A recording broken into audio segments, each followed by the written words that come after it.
welcome back to my channel. I am Jason, and this is From Sense Perspective Reviews. I know it's been a while since I've uploaded, but you know, life happens. I think it is what it is. Okay, so I was going back and forth on whether or not I was even going to be bothered with this this whole Matt. I think Matt James is his name. Situation.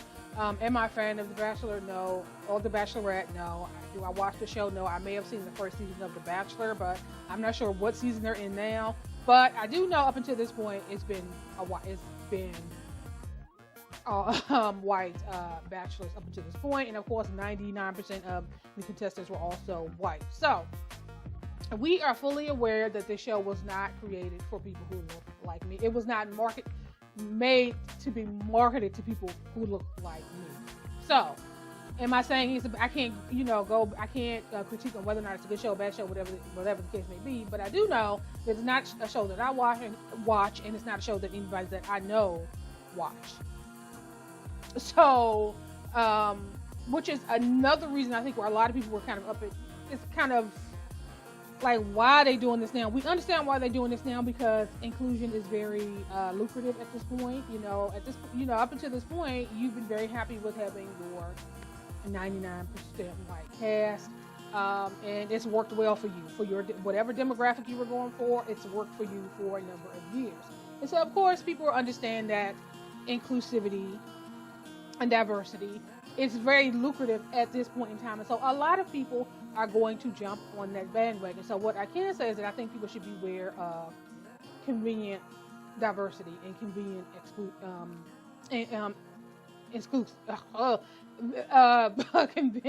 convenient exclusivity. Oh, I can't even pronounce the damn word, but you know what I'm trying to say. Because shows that have predominantly been white and up until this point has now decided, oh, we're going to diversify because all of a sudden we are aware that we have had this issue with lack of diversity. And now we're going to, it's political, it's about business, and it's about making money. And like I said, right now, diversity and inclusivity is very lucrative right now. So we are not under most of us are not under any misunderstanding as to why they are now promoting the first Black Bachelor. Now, okay, a lot of people more people have dug into their background. As told by Kenya did a great video on him. He not even, has given his take on it. Cerebral has done her take on it, even though she went more in depth about his background. And like I said, for all intents and purposes, when they first presented him, he reads as a Black person. Please don't put in my comment section, what does that mean to read as a Black person? You know what the hell that means. Let's not play these games. To look at a person and know that they present as Black. That's what I mean. So that we're all on the same page, okay? So until people started going into his background and realized that he's actually biracial, his mother's white, his father's Black, which, gave people pause for concern.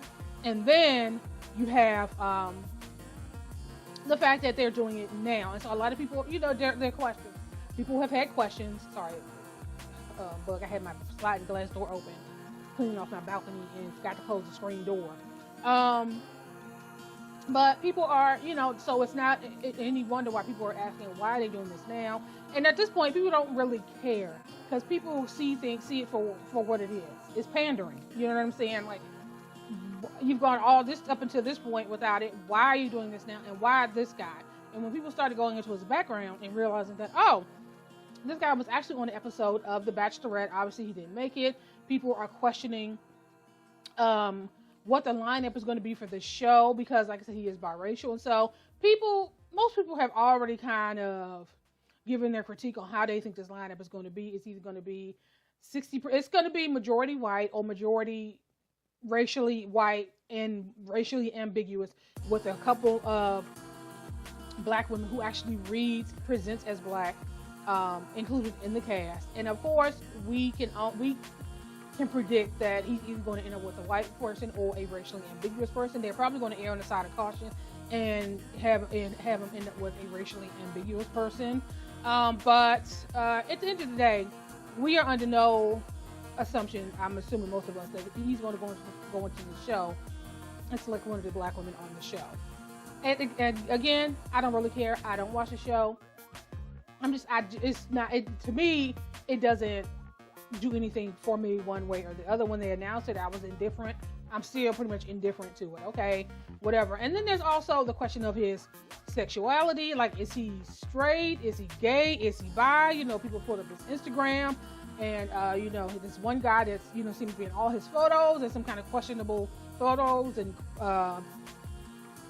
poses, and it just, people have, there's just a question mark on Matt James on what this really is and what they're actually trying to do with presenting him to us as the first Black Bachelor. So am I going to tune in? No, not unless you guys want me to, and, you know, give a recap or, you know, critique of the episodes. But if you guys want me to do that, I'm not sitting up watching that, because I've never watched it. I do not watch that. In general, I don't watch really reality TV. And to be honest, I find the reviews, depending on the reviewer, I find the reviews more entertaining than the actual show. So I don't sit and watch reality TV. I'm not going to say I've never watched it, but in general, I prefer to watch reviews on it. So if this is something that you want me to watch and critique, I'll be more than willing to do that. But, you know, I did want to come in to add my 2 cents. And also, you know, it's been a while since I've uploaded to this channel because, you know, just kind of been busy. But do I care one way or the other? No. I mean, I just, you know, like I said, I'll link, you know, some videos in the description box of people who have given their critique and who have gone a lot more in depth about their take on the reason why ABC is going in this direction, and just the background, their take on after they went into Matt James' past and kind of pieced some things together and just was like, okay, why him? Why now? Why are they doing this now? Okay, why did they choose him? So, you know, I'm going to end this here, and I will obviously come back when there are some shows that I've been watching, but I haven't decided whether or not I'm going to recap them. So if you have any suggestions on, because I know there are a lot of new shows that are out now, so if you have any suggestions on shows that I can take a look at, please leave that in the comments section. I'm going to end this here, and I will talk to you guys later.